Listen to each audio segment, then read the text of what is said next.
Hi, I'm Yinka, and this is The Hurt Locker, a podcast where we open a door into men's mental health. Coming up. Part of my journey to where I am today is almost be more empty than full. Death knocked at your door. Because I've got a heart condition. It's really interesting that you call yourself the Hurt Locker. To me, the heart is the locker. We need to use that muscle to love. But I think I personally have been schooled in hatred, separation, being the best. And when I really reflect, all I've spent my time doing is competing against myself and squashing other people. Unpick that. You're listening to The Hurt Locker, the podcast that opens the door on men's mental health. And today's guest, we have Chuks or Chukumeka Maxwell. I'll give you a full title. Chuks, welcome to The Hurt Locker. How are you today? Yeah, good, thank you. Yeah, really good today, yeah. Okay, so we've got about an hour to play with, and I know you've got loads of things to talk about, so let's see how we get on here. Okay. So I think the first thing I'm going to ask is, for the benefit of our listeners, it was Chuks Maxwell. Who is Chuks, man? That's a funny question you should ask me on a day like this, because part of my journey to where I am today is to almost be more empty than full. And okay. I'll try to explain that. So I think I've always said to people recently, I've been reflecting because I've got a heart condition. I've had to do a lot of reflection. And this thing about trying to be a spark within a flame. Does that make sense? So it's like, here you are, we're all part of one flame. And then there's me through my own experience, through my lived experience, through my heritage, through all the different cults I belong to, all the different education I've had, created a character that wants to be a bit of a bright spark. Yeah. Okay. And through illness, through loss, through death, through so many adversities, which, through God's grace, I'm still here. Just recognizing you don't have to do all of that. It's really interesting that you call yourself the Hurt Locker, and it's like, that for me is a really, really wonderful way to express. To me, the heart is the locker at one level, yeah. And the biggest killer on the planet, and both you and I work in suicide prevention, and we do work there. However, the biggest killer on the planet is heart disease, brokenheartedness.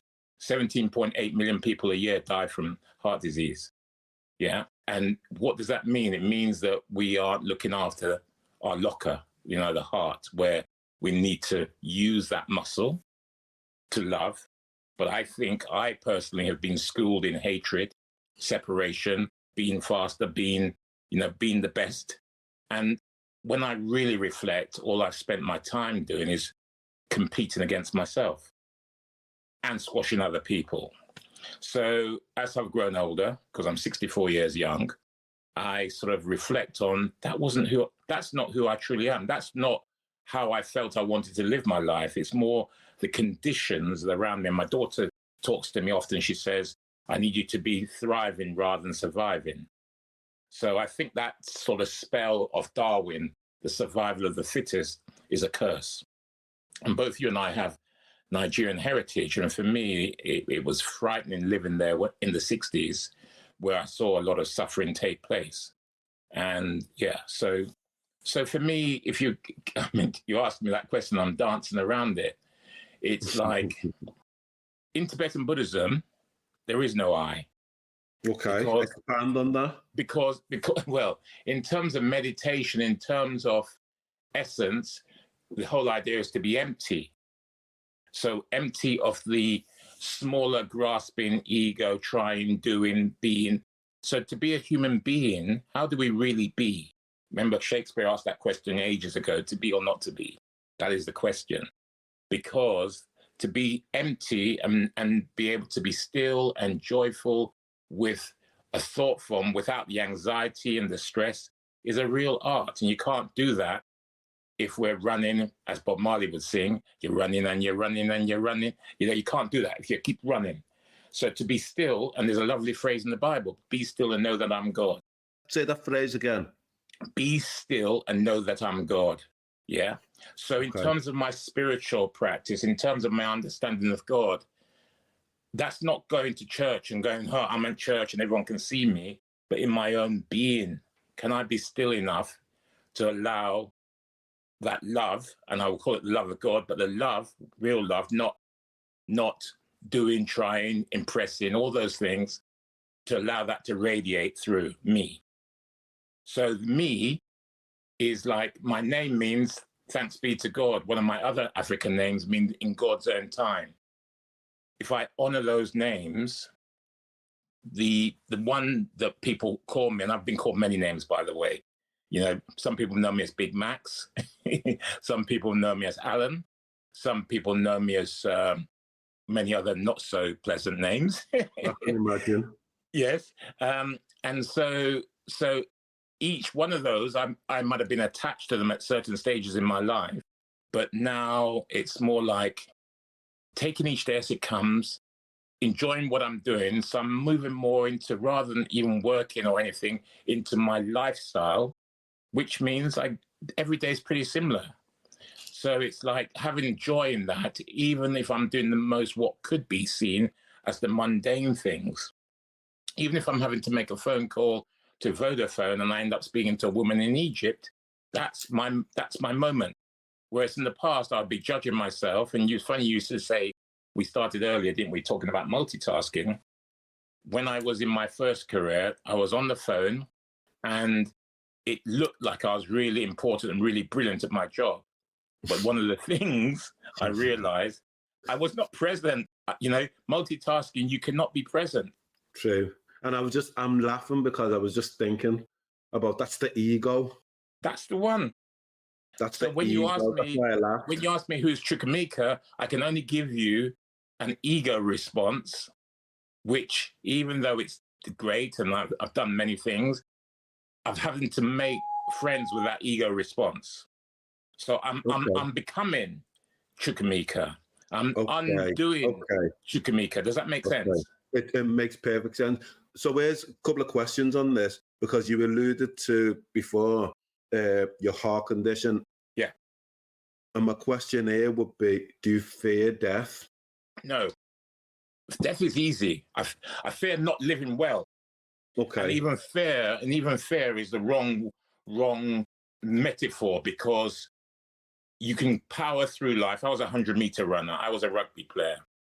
23 years of rugby, 100-meter runner. I said to a friend today, I have spent my life sprinting through life. And what that means is I sprint, I have to go back, take a deep breath, regroup, go again. Now, if I understood that life is a marathon and I have to train like that without, being the fastest, brightest person on the track, it's a very different form of training. 100%. And it's a bit like when I was growing up, I think the Tortoise and the Hare book, Yeah. I was the hare. I was the hare all the time. And it's like, as I've grown older, and even now with my heart condition, the more I take my foot off the gas pedal, the faster things go and the better things go. Okay. At the time when you were experiencing your heart condition, and I know you have to manage that now, death knocked at your door. Sure. Okay. Did that give an about turn in terms of? So it did, but the reason, when you ask me about fear and death, the fear of death that came around me when I was ill is more to do with the people I'd be leaving behind. Because my youngest daughter, for instance, her mother died a year and a half ago. And she's had five deaths by the time she was 16 and a half of close people to her. And she was home educated till she was 12. So the intimacy and the relationship she had with those people was much more. So that was my mother, her grandmother from her mum's side, a friend who came down from London and was stabbed when he went back to London, and then her mother, and then her grandfather. So with my illness on top of that, that was my concern, because there would be times when I was literally feeling like I was dying. But it was like I would get this, how upset it would be for her. So that's, and also, dare I say it, I believe that my death date is already set. I just don't know when it is. Everybody's is. Yeah, but so that's the point. So my birth date and death date are assigned. What I think one of the reflections I've had is a lot of people are counted down to their death. So therefore they're not living. Yeah, agreed. Yeah. So, or their fear of death stops them from living, or their fear of death. And I might say something controversial now, but it's in my heart. I know this to be true.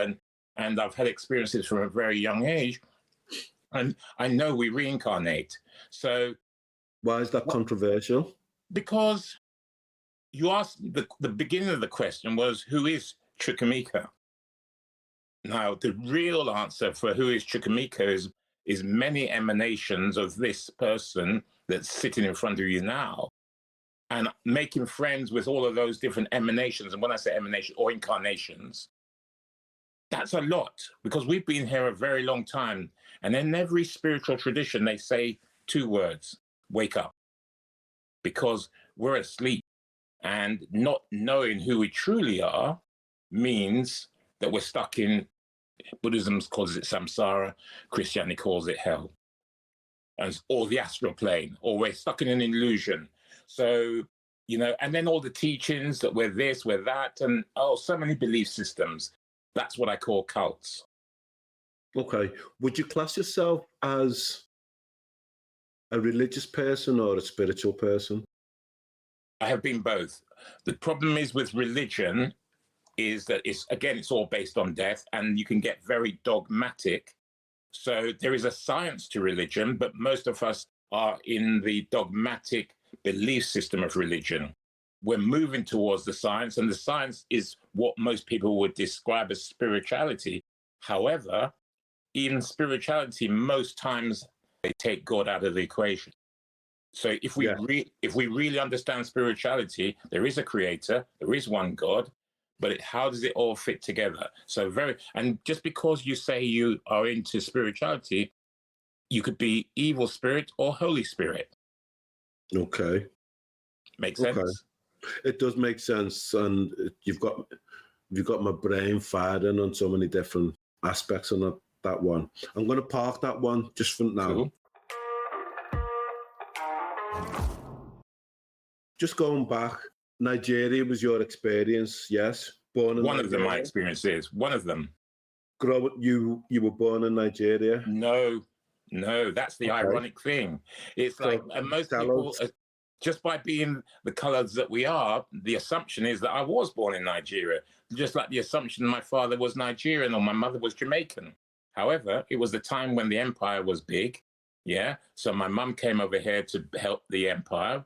Second boat after the Windrush, was also told that she couldn't work because they didn't like brown-colored women or girls.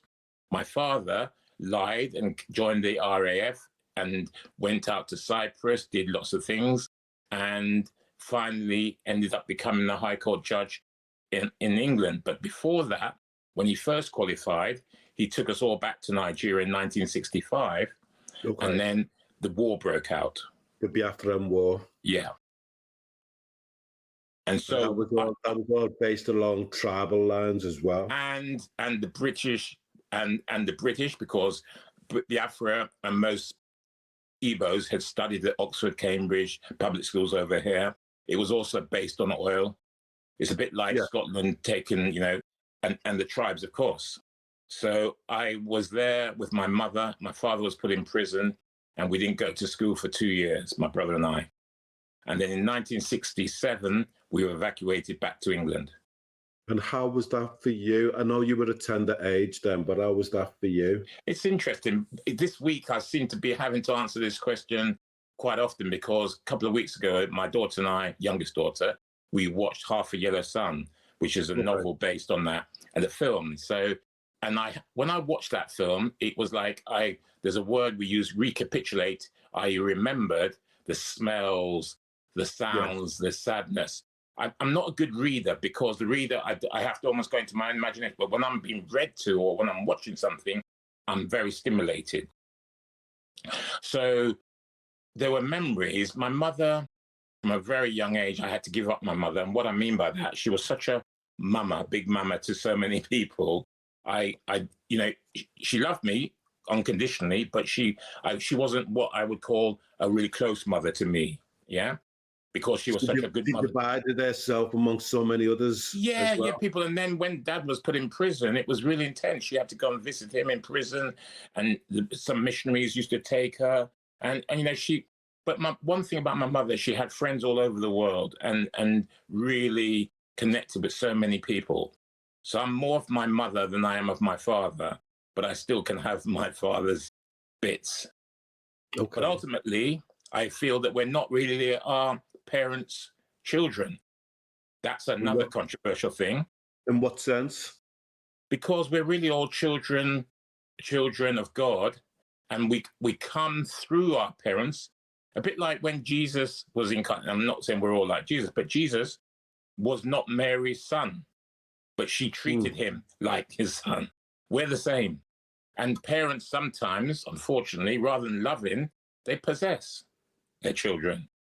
And I mean possess because they either want to live vicariously through them, or they want things that they didn't have given to them. So that, what was called in my day tough love, was the way I was predominantly brought up, which stifles your own spirit, because you don't even know what's in your children's hearts as to what their destiny is. But you think you know as their parents, whereas you're meant to be their caretakers, just like we're meant to caretake land. Or custodians even. Yeah, absolutely. Yeah, yes, yeah. And even our bodies we're custodians of this body that I'm in. So all of it, once we depossess ourselves from possessions, that will help us liberate. But again, in Buddhism, we talk about the attachment. So a lot of times what in our Western culture we describe as love or this is attachment. It's not love, because love, you have to let go. And if it's real, it will come back. Okay. Okay. When was the last time you went back to Nigeria? Long time. I am trying slowly but surely in God's own time, Chuku, to make it back there. And I think we've talked briefly about to go there to do suicide prevention training. For me, I am acutely aware that I am lucky to be living where I am. And there's not a hankering, but it would take a courage, and I have to be really clear in my heart and mind as to why I'm going. Okay. So you have to be a man with a plan. Well, you know what they say, man plans, God laughs. So that's the biggest change since my heart is I've got so many plans, but just check out which is destiny and which is manifest destiny. Does that make sense to you? Unpick that. Explain that. So if we live according to the law of love and within the Holy Spirit, and knowing that God is guiding our lives, even this conversation, you can let go, and you become like a child, and you spontaneously are living life with an inner knowledge that you're okay. But when you don't know that and you're disconnected from that, you try to manifest things. So I'm going to do this, I'm going to have this, and when I get this, I'm going to be happy, and when I have this. But that may not be what God's planned for you. So you might have to learn about it the hard way. Understood. So, but we're schooled in trying to manifest our destiny. We are indeed. But okay, we've spoken on numerous occasions before today, and your growing up, your education, was in my words quite privileged. Yes, it was. I'm in the top 7% of at the time I was in the top 2% of the country, but being black and then in the bottom set of the top 2%, no matter, even though you're in the top 2%, you feel like you're at the bottom. So tell me, what was that like for you? Schooling, etc. Did you have any siblings? Yeah, I've got a younger brother. He's 3.5 years younger than me. He went to the same school as well. Okay. My first real memory of school was Nigeria. Okay. And it was painful because there it was so strict. They would beat you on the side of your hand with a ruler. They'd put me under the table and kick me. And predominantly, guess what the reason was? Predominantly. I'm thinking maybe either you didn't speak the language or That's you right. And I was from England. So, Yeah. you know, I was getting kicked and beaten by the maids, and because you know how everyone has maids and everything, everyone just would abuse me, predominantly because I was slightly cheeky as well, because I'd answer back. I didn't go for that. The big mantra growing up in Nigeria was respect your elders, no matter how. Respect your elders. Yeah, and they could be a year older than you, and that was respect. I'm like, no, if you're acting dumb, I'm going to tell you you're dumb. Didn't go down very well. Didn't go down very well. But yeah, and then the war, of course, and no school, and you know, robberies, and just seeing people. I was literally talking to a white friend today, and he said to me, I forgot that his wife, lived in Jamaica. Both Jamaica and Nigeria actually, but lived in Nigeria, and she was there in 1968, and she's only 60 this year, and she could remember people being shot on the beach in Lagos. And so I was 3 years older than her. I don't have the most vivid memory, but I have the essence of all of that in my being. So the anti-aircraft guns going off all through the night, people who we knew being led away and never seen them again, surrounded by so much death. So that's why when you ask me, do I fear death? No, because that's easy. You know, it happens just like that. But living with all of that, living and not being dictated that you've got ACEs and trauma. The trauma did manifest. My hair turned totally gray when I was 7. And I used to be slightly incontinent and shake a lot. So there were physical manifestations, but the mental part wasn't as intense as some people that I know to this day. Okay. And so you're back in England, you're in school, your brother's 3.5 years younger than that. How was it? So again, what was bear that in mind, like? I don't know how well you know London, but I was born originally in the East End of London, in Hackney, Clapton. I know Hackney. Yeah, so you know where the Lea Bridge Road roundabout is? I'm not too sure. Big roundabout as you're going up towards Stamford Hill and all that place. Yes. Yeah, there's a big roundabout where the buses turn. So the last road before you get to Lea Bridge Road is where I grew up, and I've had 4 houses there. To the left-hand side, there's a big, tall council estate. That was Nightingale Estate, which they compulsorily purchased our family home from us in 1965. So I've lived, and I was even there last week, in that area on and off since 1960. I was born in Hackney Hospital. Okay. So when I came back from Nigeria, we first went up to Ponders End, and then we came back down to Thistlethwaite Road again in Clapton, and I went to Millfield Primary School, which is a primary school just in Clapton there. Now, for me, because of the education I'd had in Nigeria, everything they gave me was so easy to do. Yeah, because I was just doing things from memory. Yeah. So I got sent, then my dad thought, oh, he's going to do this, he's going to do that. So he sent me to do the 11 plus, and I failed it so badly. So then I had to have tutoring. And then what I didn't know, because fast forward till I'm 43, I got diagnosed with dyslexia and dyspraxia. But imagine going through my whole life. Whole life.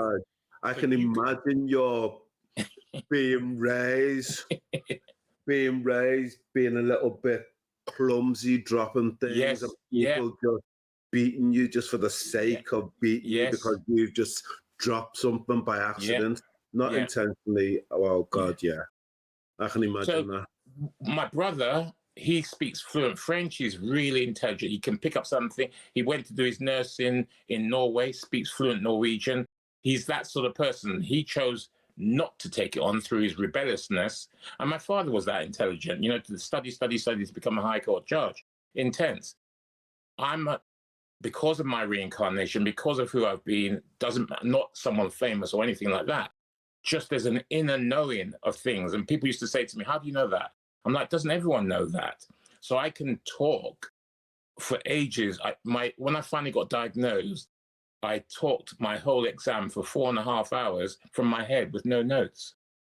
Yeah. So that, you know, it's not that I don't prepare like Trump and thinks I know. It's more there's something in me that if I stay calm, the answer comes to me. So it was the same for me when I was in the ambulance service. I wasn't a great technical ambulance person, but intuitively, I would know when a person was going to have a heart attack.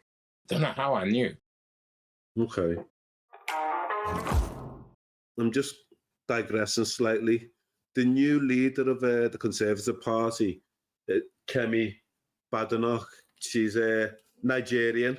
Yes. Actually, Yoruba tribe and all that. Yeah. And I was reading a few things about what she said in the past. And one of the things she mentioned was colonialism at its good points and its bad points. And I think she's more colonial than what. I mean, I don't want to talk ill of people because that's, again, another precept of how you can discern and discriminate rather than automatically discriminate, or because this country is very good at putting people against each other. Yeah. Okay. So, but watching her, and there were certain people, I used to joke that we've got more color in our Conservative Party, but they are more right wing than any, people. I used to say to my father, you wouldn't let yourself into this country now, because he was a High Court judge for appeal for immigration. So Kemi, like she said, not all cultures are equal. What's she talking about? You know what she's talking about. And she's married a Jewish person. So it's a bit like J.D. Vance, who's married an Indian person, but yet is acting like a racist. You see what I mean? It's like, so for me, I will own up to this one myself. I internalize racism towards myself. Yeah. So to fit in, you almost felt uncomfortable for being black, especially when there were only 4 black people out of 850 white boys at my boarding school. Yeah. Yeah. So when I look out on my life predominantly, I'm looking out and everywhere I look are different colors apart from me. And when I went to Nigeria, where suddenly, wow, I'm right there. Because I was in Lagos and I'm from the East, I might as well have been in a different planet. Yes. Yeah. So my experience of living is any country, I could give you the sob story of every country, but I know in myself now that is a false dichotomy of life. I should be able to walk anywhere if I feel strong enough in my own heart. But if I've had wounds that I haven't healed, trauma, but there's also collective trauma. There's individual trauma and 100%, trauma. 100%. It's a bit like, so, and I think in this country, we're in denial of our collective trauma. I've always said that when we look at, even just recently in terms of COVID and lockdown, we had a collective trauma, and we've yet to honestly and openly talk about how that was and the impact of that. Yeah. And we see it play out. We see it play out in the universities with young people now. So the COVID thing, I think, is an important one because it was a wake-up opportunity call for humanity. And I remember when it first came out and people wouldn't shake my hand, because I didn't know it was COVID in those days, it just reminded me of when people wouldn't shake my hand because I was black. Yeah. So I had to deal with that mentally as one thing. But then I was reflecting, and this is not the same for everyone, but for some people, they didn't have some of the real stresses. There were people who had stresses because suddenly no food, because they weren't going to school to get fed. They could be domestic abuse, although I'm not talking about all the negative stories, even though I'm aware of them. But the reason why I'm coming to this point is that earlier on in our conversation, I was saying to you, I didn't go to school for 2 years. Yeah. That didn't affect me. What affects me is the lack of love I might have felt from my father, or the beatings I got at boarding school for nothing, just for talking after lights out. So the lack of care is what I think people also get deeply traumatized. But I'm thinking more before COVID even we're talking about reparations. Reparations don't have to be purely financial. Absolutely. But when you've been in power, you automatically assume that when you have to say sorry properly to the people, they're going to treat you the same way that you've treated them, which in some of our historical independence realities, that's what some of the Black Africans have done, or the Black Caribbean people have done. The corruption, the misuse of power. But true reparations under peace, almost a bit like, and even though they've got problems still, the Truth and Reconciliation trials that took place in South Africa, or even the things that took place in Rwanda, that's incredible how they've managed to get on. But we in this country, because of our subtleness, it's not so much the color thing, it's the class thing that gets people, because people go, I'm working class, black or white, a bit like what they've just done in America. And that's another very imposed British system that affects us all. Interesting. Okay, that's interesting. And because I'm cogitating, questioning, deliberating about how to offer you, or maybe elicit from you some insights and all that. And I've said to you that you've had a privileged background, as it were, educationally and etc. Even though you said you were part of the top 2%, you felt as if you were still at the bottom of that 2%, as it were. Yeah.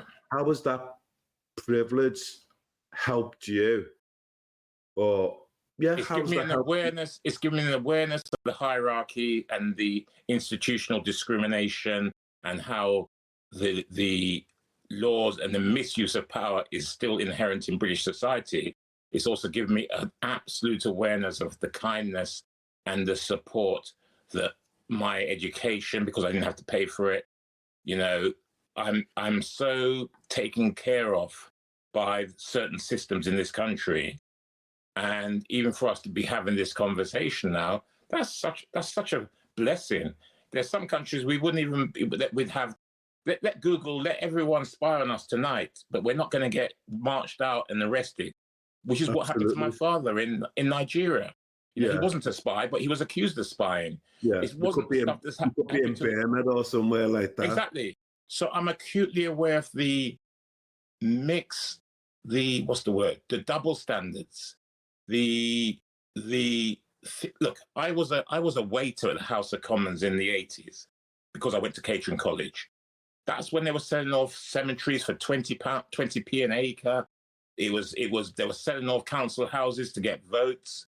They were so corrupt. But most people in society didn't know. It's very similar to what's happened with the Republican Party.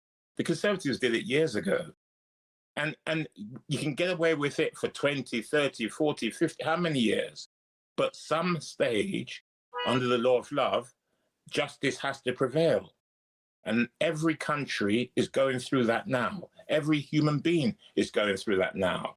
So we're not having to choose sides. We are good in essence, but we're layered. I believe that. Yeah, but we're layered with shit. Excuse my French. We might have to be. Okay. We're layered. And then we can even veil ourselves, or society veils us. Yeah. And then when we grasp more to be something in a false society, we're all in the poo together. Yeah. So that's what they call the astral plane, or samsara or hell. Yeah. And so the whole idea is to be like the lotus, to grow out of the mud into the 100%. Yeah, 100%. That's. I mean, it's funny you should use that metaphor, because that's one of the organisations I'm involved with. They're Chasing the Stigma. Yes, I know him very well. He was down. Yeah. That's their. I did a talk years ago, and he came and talked after me at Wakefield, and then about a month ago, or 2 months and a half ago, we had this One Voice, One Hope with Steve Phillip, and Jake talked at that as well, trying to get grassroots suicide prevention going rather than the big organizations. Okay. That's a nice segue to, you mentioned about we both do work within the area of suicide prevention, intervention, for my part, postvention as well. Yes. I mean, what attracted you to that in the first place? What's ironic about suicide prevention to me is like nothing really. It was almost like it just kept on coming at me. And I was suicidal when I was 19. I used to drive my car at 90 miles per hour and close my eyes and just know.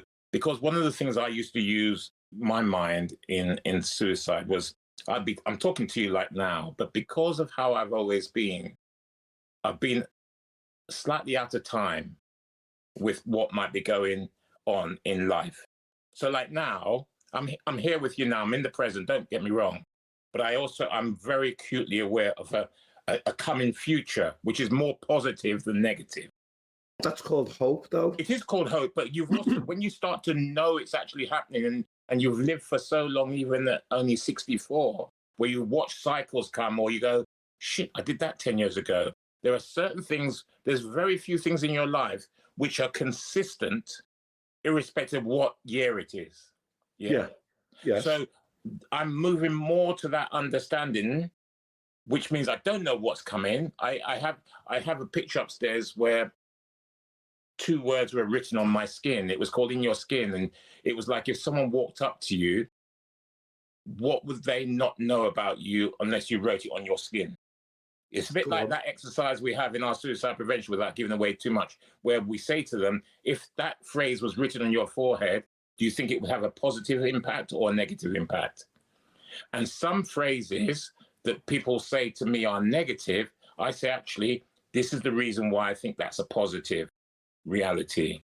Because if you come from a purely materialistic, reductionist, intellectual way of looking at things, a lot of things I'm saying to you won't make sense, because you'll be going, that doesn't make sense.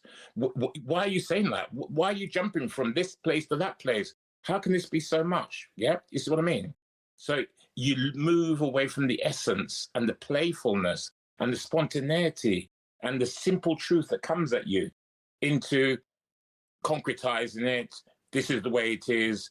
You know, it's like we used to do cultural competence versus cultural capability. Okay. Do you get the difference? You explain. Okay. When you're competent, you think that you know everything there is about a particular culture or race or person, which is so silly, because here we are, 2 black people, supposedly. That's another thing. Are we going to be the same just because, and that's where the subtlety and tribalness and everything can come? Well, that was something that we both grew up with. I can always articulate, I can always remember having conversations with some of my white friends. Used to automatically think that because I'm black, I love Bob Marley and reggae, and I couldn't abide it. Yeah. Do you like it now? I like people chatting on the mic and stuff like that. I like it's other interesting. elements. You see, the reason why I'm asking you that question, because I grew up in Jamaica, just around the corner from him, and he was not liked because the Britishness would look at him and say he's just a long-haired layabout. He was a half caste. His father came from Somerset, by the way. Yeah. Everyone hated him because, again, he challenged the status quo, which in Jamaica at the time, very British and middle class. Yeah. So it's been interesting. And then when I really listened to his words, and I know he had his own issues, his words were quite prophetic and very important. But he had his own illusions. For instance, Hale's thinking that Haile Selassie is like the king. That's a bit wrong. But, all those sort of things. But then it's interesting because back in 97, when I was in Lagos, Fela Kuti had died. Yeah. And I was in Tafawa Balewa Square, and they had this in the stadium. They had this massive memorial and all that. I still remember it in the August. And I come at the back end of that. And when I speak to people of an older generation, they did not like Fela Kuti. Yeah, I mean, in a similar vein. If I was to critique Fela, it would be that he was a bit of a magician, and he put a lot of people in a lot of spells. But that's what magicians do. Musicians are incredible magicians, and they feed off people. People think that they're giving them something, but that's where they get their energy from. Absolutely. Even recently, but Beyonce goes, this isn't me. I become this other person. But there is that link because you have to practically sell your soul to become that big. Yeah. Okay. Interesting. Bob Marley, Fela Kuti. Yeah. Interesting. But let's continue. You mentioned, 19, driving recklessly, etc. Yeah. What's suicide ever? Okay, so the thing about suicide for me, that's why I was trying to tell you about being out of time and all these things. I've always felt that the life I'm living wasn't real. What I mean by that, I couldn't be authentically who I was because I have to choose sides, am I working class? Am I Nigerian? Am I Jamaican? Am I from Hackney?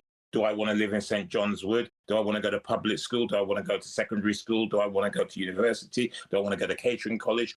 Do I just want to go, be a bouncer? All these intellectual choices and decisions where, when I was a bouncer, they would say exactly what, privilege, you're this. So my brother and I were on the front of the Sunday Telegraph as soft-hearted bouncers in the 80s. Yeah. And there was a lot of privilege, but underneath that privilege was a lot of hurt and a lot of sadness. And dare I say it, for some of my most arrogant friends, a lot of abuse that I've now found out subsequently. Yeah. I'm talking about sexual, emotional, and physical abuse, which, because you're part of the public schoolboy club, you don't talk about it. But there are films coming out now. I've been on interviews about that. So my suicidal ideation, though, was more that people wouldn't listen to me. So I felt if I killed myself, then people don't understand what I meant. So I was using it as a reverse. And some people say this sometimes. I was using it because I couldn't get my voice understood. So I was going to write and just, kill myself, and then that would be it. Subsequently, I found out that's not the way. But I've done so many different jobs and careers and different things that it's almost like my life experience has helped me fall into suicide prevention. And then this year, under World Suicide Prevention, they talk about changing the narrative around suicide. I said to you at the beginning that 17.5 million people die from heart disease, and we can go through a list of anything. So where I'm with my suicide prevention journey, post-prevention and intervention journey, is that anything that moves us towards death is suicidal behavior, whether it's passive suicide, which is slow, or active suicide, which is, and it's our duty with 8 billion people on the planet to help one person just feel connected. Because how can someone feel so alone with so much around us to feel that they want to not be here?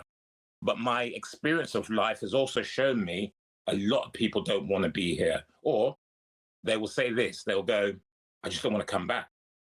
So when we talked about reincarnation, what I said, when you start to tell people you're going to come back, I don't want to come back. And when I incarnated this lifetime, did not want to be here. It's like, what am I doing back? Because I had obviously studied or done something under a false premise to think that I'd go to heaven or nirvana and never come back. You come back. It's earth service. So I see my suicide prevention work as an opportunity to do earth service. And because it gets people's ears up and pricked, it means I can talk about anything and turn it into a suicide intervention. So what I mean by that, if someone has lost their relationship and their children, and they think they need to kill themselves because they're hopeless, I'm there. If someone has lost millions of pounds, but still has millions of pounds in the bank, I'm not rescuing them. I'm just saying I can be there. There is nothing that you can't turn into a suicide prevention intervention reality, because people are dying from what they're not eating the right food, they're not thinking the right thought, they're drinking too much, smoking too much, because they just want to die. And they say, the phrase that people used to say to me all through my life, you got to die of something. I'm like, no, you don't. You don't. You could live for much longer. But how do you live when, in Buddha's own teachings, life is suffering? But then he gives you the antidote to the suffering. So what's the answer? What's the antidote? It's the Eight Noble Fold Path. It's right view, the Eightfold Noble Path, the right view, right action, right effort, right livelihood. Yeah. But people are afraid. What are they afraid of? People are looking over the fences. They're trying to keep up with the Joneses.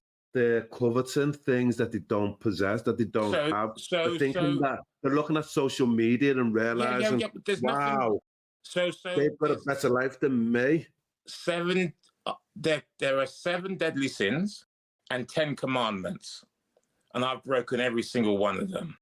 And most people break those, but you can't judge people for breaking those things. So even Molly Russell's father, who, when he started this whole debate, was so angry at social media and everything, he's involved in this group. And the way he's talking now, his healing journey is to hold the social media companies to account, and in a way that's not angry and not 100%. blaming. 100%. I agree. Because he who angers you is the most. He who angers you conquers you. Sorry? Always, I believe that he who angers you conquers you. Yes. And guess what happens? It's the biggest form of self-harm. In Buddhism, they say anger is poison. It is. It's self-harm. So to let go, I'd rather be peaceful and seemly to be wrong than to be right and angry. Okay. I did two 10-day silent meditations, which here I'm talking for England. So 2 10 days of silence meditation. And I got this vision that my anger was like me with a grenade going up to someone and dropping the grenade. They get blown up, but I would also get splattered. Yes. So again, the art of being a peaceful warrior is you take that anger, you don't let it out, you don't give birth to that demon. And demon means you're just against the law of love. Yeah, but that's a lot of demons. In Buddhism, they say you've got demons in your brain, demons in your heart, demons everywhere. And the whole idea of the science of Buddhism is to purify so you can get yourself back, in essence, to who you truly are, your Buddha nature or your angel nature, which is the thing we said earlier, kindness, love, caring. What you've described is when people are out of that. So they're in envy, one of the deadly sins. They're in pride, another deadly sin. They're in gluttony, another deadly sin. They're in covenant, Yeah. So that's why the law's been given. The law is all there. It's so simple, but people think it was just a book or it's not believed in anything. And the biggest lie of the devil is you can do anything you want. It's true. But I think also as well, it's not even with organized religion. In of itself, without interpretations, it makes sense. It's man's spin on all those things. Absolutely. That's what bastardizes. That's it. And that's why the avatar, Jesus, Krishna, Buddha, many other names that we don't even know, is always here, always behind the scenes. And then there's certain times he comes forward into humanity. This time is happening now because this is the second coming. And that's why it's so intense. And then he's got to take all the different belief systems and synthesize it into the simple truth for all of humanity. Yeah. And it's hard because a lot of people don't believe it's real. So, and even organized religion spin it in the way like you just said. So it has to come from that being, the Holy Spirit. That's how he becomes the world teacher, but not a dogmatic thing. He wants everyone to have the best time, but not in hedonism and all those things, just recognizing there's a lot more joy and kindness and love that we can have. But we're wired with fear, anxiety, the things you just mentioned. That's the other side that's got into us. And that's why it's like a healing crisis going on the planet at present. Do you love yourself? More. That's you asked that question. Very good question. Yes. And I say yes. I'm not making love to myself. That's a silly thing to say. Listen, that's for another program. No, exactly. No, go there. What I've realized, I've been married twice and I've had many relationships. Sometimes I've been the predator or sometimes I've been predated on. And all of them, I've come to realize that in my lifetime, this lifetime, I haven't loved myself. And therefore, I couldn't really love or receive love from someone. But through this heart condition, and I still get things slightly wrong, I'm much more at peace with who I am, which means my relationships have changed and they have become more loving. And what it's also saved me from wanting to possess certain individuals thinking I'm in love with them. Does that make sense? It does make sense. It does make sense. It feels quite, when you have that insight, it can be quite chastening and humbling as well. Yes, and a liberation in the nation as well. Yes, there is a liberation there as well, because, and I think, I think for me, as I mature and get older, I start to see what's important and what isn't. And I don't sweat. I don't sweat the small stuff, and I don't sweat the big stuff either, because it's life. Yeah. It's life. And I think, living in the UK, for all its foibles, for everything that it does badly, there's 213 countries. In terms of a shit pile, we're doing all right in this country. Yeah, we are. We're doing very, very well compared to the rest of the globe. We're doing really, really well. But every country's going through it. And so where I'm with my aspiration, especially around the suicide prevention work, is to travel to these other countries because every country has its story. I want to discover the sacred parts of these countries. I want to connect with indigenous as well as people who are there, not the ones who are thinking they're so wealthy and they've got it sussed, because they are just as bad as the capitalistic energy on the planet is what's also being destroyed. So, because that's how we then all become wealthy. And it doesn't mean we're communists. It just means there's enough resources to share, and we don't have to hoard them through fear. There's more than enough resources, but it's funny because having studied history and all of that, I see what happened in Europe in 1871, the scramble for Africa, as it were, where Europe decided to divide up the certain part of the African continent. But I see that on a resource basis now globally, and this is what nation states are doing. Yes. But it's not in our name. No. Not in the truth. And this is the thing. So I met Buzz Aldrin when he had just come off the moon in the 70s. And he was an alcoholic at the time because he couldn't deal with humanity. He'd been up there, put a thumb over the whole earth, comes back down, and people are just 1976. It was a crazy old time. 76, 77. And then later on he got sober again and, did so many good bits of work. I'm not sure. I think he's dead now. So I've met some incredible people this lifetime, and like even yesterday on CNN or one of the programs, this guy was talking. He said, I used to work for Steve Jobs. He said he wasn't a very nice man. And he wasn't, because he was driven, he was arrogant. But, as he died towards his death, he got very humble. And you might see that famous Steve Jobs speech, recognizing that all the money in the world, all the power, didn't necessarily help him. And then I watched bits on CNN inside Africa, and there's these guys there who's building an oil refinery size of this many football pitches. And I'm just like, why? We've got sun beyond belief in that country. We've got so much resources. What are you playing at? It will happen. The continent's going to regenerate. It's going to be amazing. I believe that, inshallah. Yeah. I do believe that. Yeah.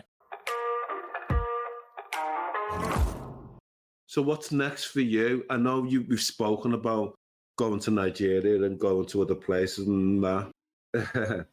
Just using your words in terms of manifest destiny and destiny in of itself. Yeah. So with those two words, I can plan, I can enjoy the process, but if I don't go, it's even as I even talk about it, I'm there already. So I don't need necessarily to go, but I want to go because I think that some things have been put in my heart to do.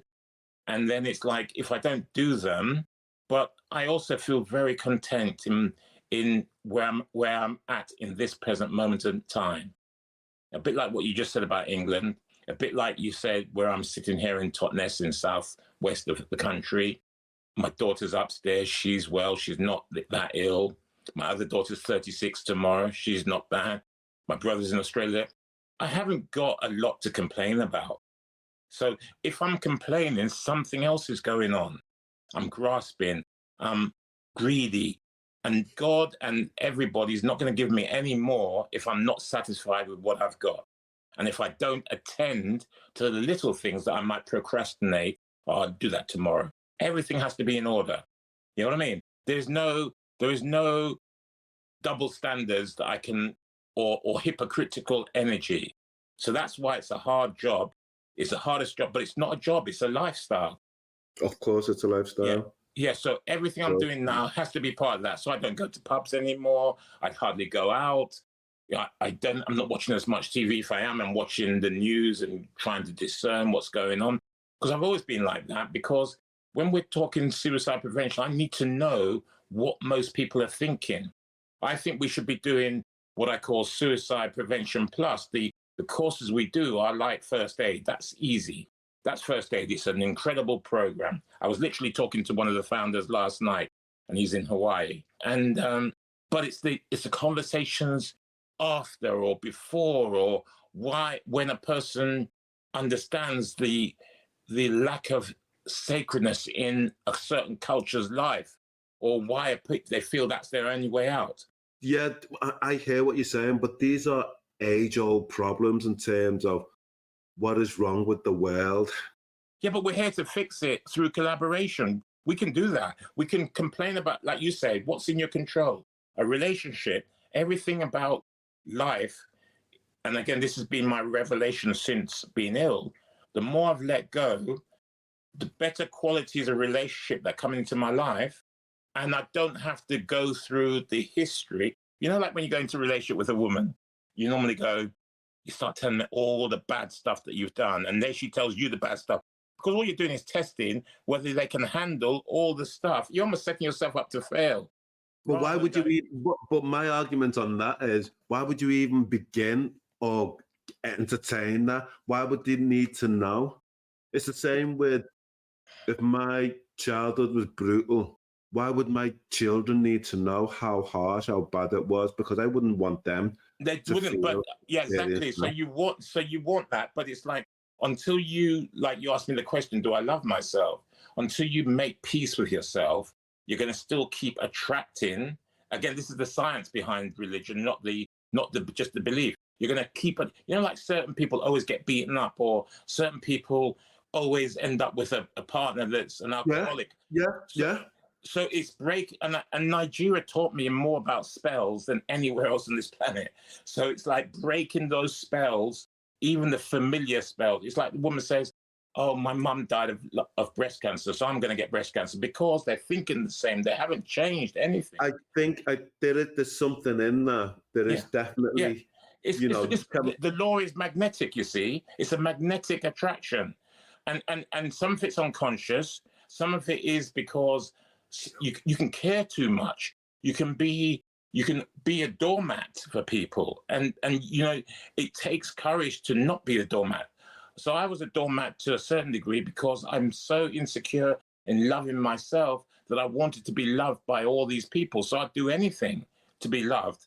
That's what celebrities do. But then that's not love. That's devotion. And they still have to go home in their room. Absolutely, yeah. Yeah. There's a guy, I think his name's Stephen Kehoe, about 80 odd, and he talks about those attractions, the magnetic connectivities, yes, and the vibrations, and that we can change those negative thoughts and feelings and manifest positive, good vibrations. Yeah, absolutely. And that will play out in terms of how we live our lives, etc. Absolutely. So, who's the most important person in your life? God. This is the second time I've asked you this question. You know that. You know what I was looking for. Well, you know what I'm going to say, don't you? What? I'm going to say you. Yeah, it is. But in that... Before you come back with a response, I'm going to say you're the most important person in your life because you're the expert of you. You've spoken so eloquently on this podcast about you, your life, etc. It's so funny you should say that, because that's why the first question was a trick question. Who is Chukumeka Maxwell?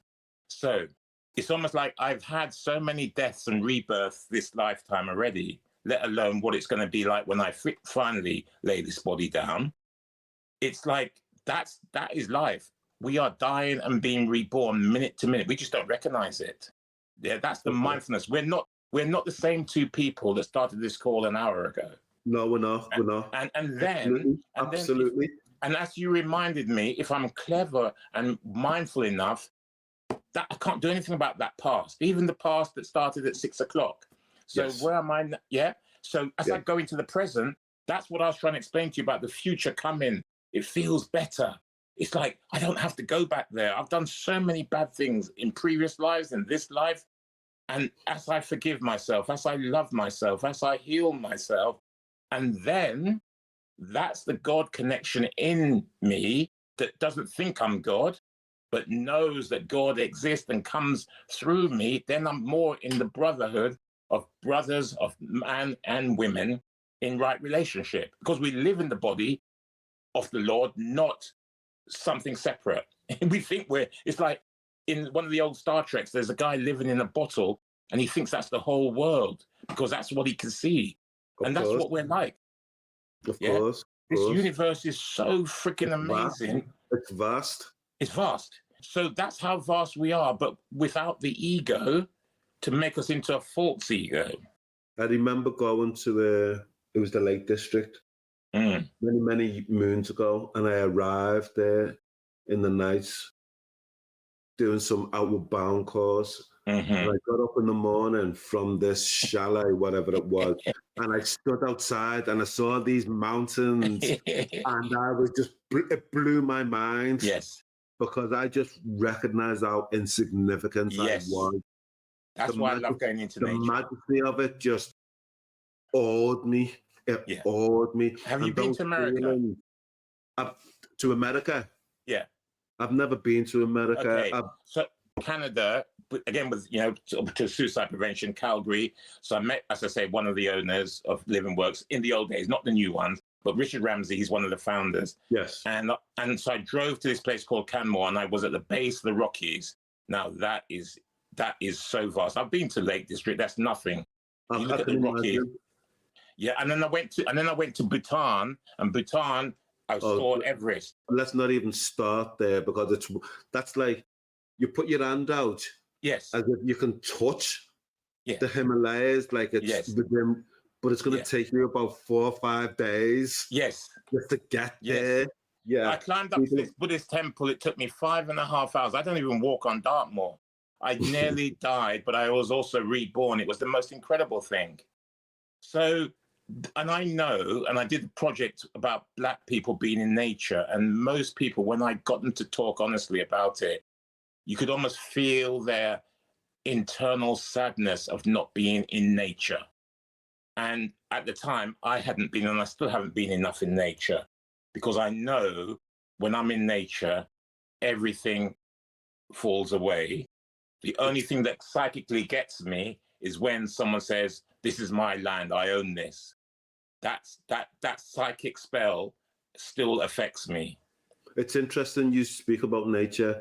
Only a few weeks ago, I was on the beach on one side of Anglesey, and the frequency was different.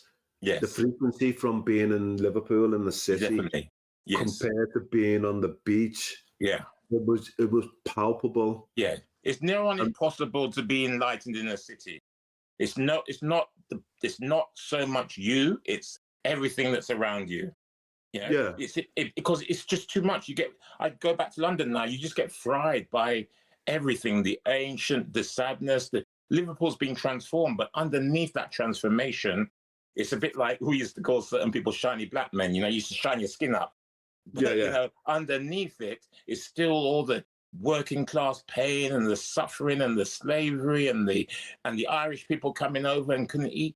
So that's there. But what is great about Liverpool is the humor and their way that they transcend it, okay, and they numb it maybe too much through alcohol and other things. But in genuine, that's what I love about Liverpool. And every part has that, the way they deal with adversity. It's interesting, I have an interesting relationship. I'll always call it a schizoid relationship. Yeah. With Liverpool in of itself, but it's my city. It's where I grew up.